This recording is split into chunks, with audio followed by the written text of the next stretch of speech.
I'm teaching Tango how to spin, and I'm going to take the treat and I'm going to drag his nose around in a circle, and his body will follow, and I'm going to say the word spin.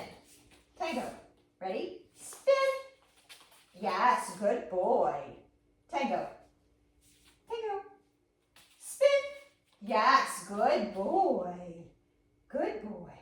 Tango. Spin. Yes, good boy. Tango. Spin. Yes, good boy. Tango. Spin.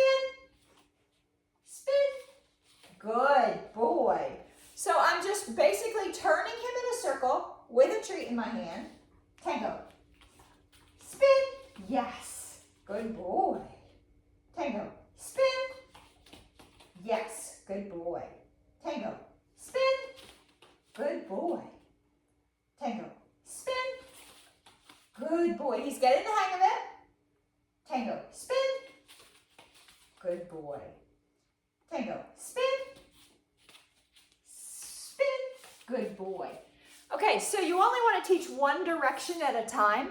So I have Moose going one direction as spin, the other direction as twirl.